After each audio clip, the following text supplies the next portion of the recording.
हरे कृष्णा। राधे राधे दोस्तों।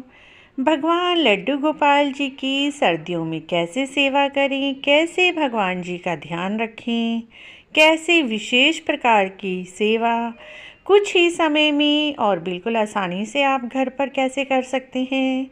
फ्रेंड्स, लड्डू गोपाल जी जब हमारे घर आ जाते हैं तो वे हमारे घर के एक सदस्य हैं। लड्डू गोपाल जी बाल रूप में हैं, छोटे से हैं, तो उनका हमें ऐसे ही ध्यान रखना है जैसे हम अपने छोटे बच्चों का ध्यान रखते हैं, क्योंकि लड्डू गोपाल जी हमारे घर के बहुत छोटे से सदस्य हैं। तो जैसे हम अपने छोटे से लल्ला का ध्यान रखते हैं वैसे ही उनका ध्यान रखना है।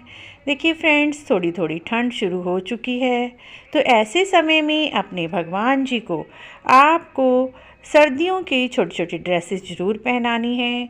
ठंडी में आप सबसे पहले भगवान जी को वेलवेट की ड्रेसेस, ऊन की ड्रेसेस पहना सकते हैं। मार्केट में बहुत तरह की सुंदर सुंदर ड्रेसेस मिलती हैं, वह आप अपने लड्डू गोपाल जी के लिए ज़रूर लाएं और उन्हें ज़रूर पहनाएं। साथ में वेलवेट के सुंदर सुंदर रजाई, गद्दा, तकिए भी मिलते हैं। भगवान जी के बिस्तर का भी प्रबंध करें। जैसे हम अपने बिस्तर का प्रबंध करते हैं वैसे ही भगवान जी को सुंदर सुंदर वेलवेट के रजाई, गद्दा ज़रूर लेकर आएँ। भगवान जी के खाने पीने का भी ध्यान रखें।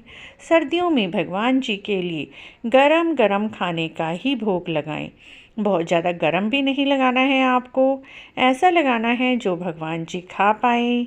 सुबह सुबह भगवान जी को उठाएं तो बिल्कुल प्यार से उठाएं।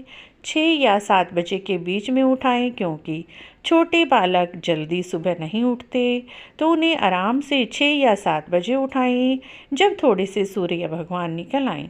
उसके बाद भगवान जी को ठंडे पानी में नहीं बल्कि गुनगुने नुआए से पानी में ही नहलाना है। भगवान जी को सुंदर ऊन के, वेलवेट के, सेमी विंटर के कपड़े पहनाने हैं। जैसे जैसे ज़्यादा सर्दी बढ़ेगी तो हम भगवान जी को पूरी फुल सर्दी के कपड़े पहनाएंगे।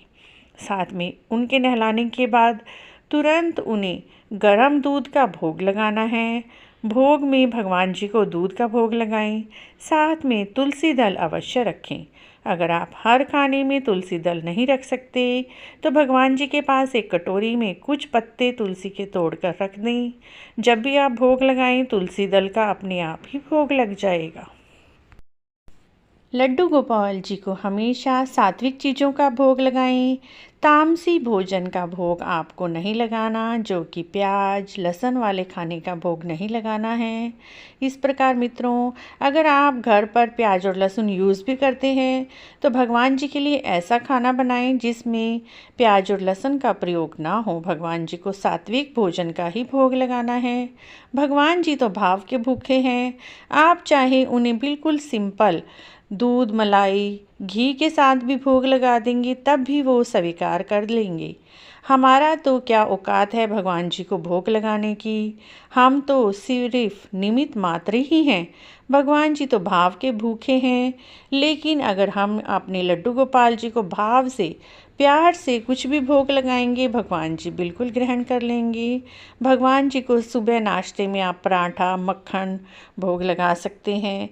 दोपहर को अगर आप वर्किंग हैं, अगर आप दोपहर को भोजन का भोग नहीं लगा सकते हैं तो कोई बात नहीं, आप भगवान जी के पास कुछ ड्राई फ्रूट, कुछ सूखे मेवे या कुछ गज्जक वगैरह रख कर जा सकते हैं, ताकि भगवान जी को दिन में अगर भूख लगे तो भगवान जी उन सब सूखे सामान का भोग लगा लें।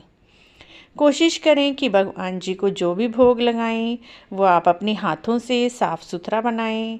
चाहे तो भगवान जी के लिए कुछ लड्डू बना सकते हैं, कुछ नमकीन अपने घर पर हाथ से बनाकर लगाएं। जैसे हम अपने छोटे बच्चों को बाज़ार का खाना देना अवॉइड करते हैं, जितना भी हो सके अधिक से अधिक घर पर ही भगवान जी के लिए भोग तैयार कर कर उन्हें भोग लगाएं। रात के समय भगवान जी की आरती पूजा करने के बाद उन्हें रात का भोजन भी भोग में अवश्य ही लगाएं।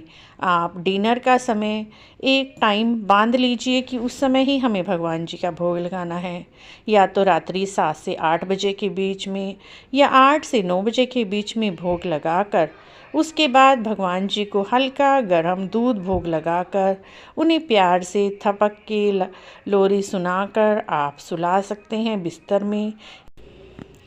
इस प्रकार बिल्कुल साधारण तरीके से भाव के साथ अपने भगवान जी की, लड्डू गोपाल जी की सेवा आप कर सकते हैं।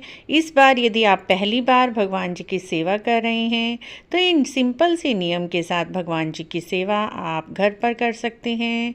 भगवान जी तो भाव के भूखे हैं, थोड़ा सा भी हम भगवान जी के लिए करते हैं तो भगवान जी हमें लाखों हजारों गुना वापस देते हैं। तो इस प्रकार मित्रों, भगवान जी की सर्दी में सिंपल साधारण पूजा आप आराम से सुबह 10 मिनट, दोपहर 10 मिनट और शाम को भी 5-7 मिनट लगा कर सकते हैं।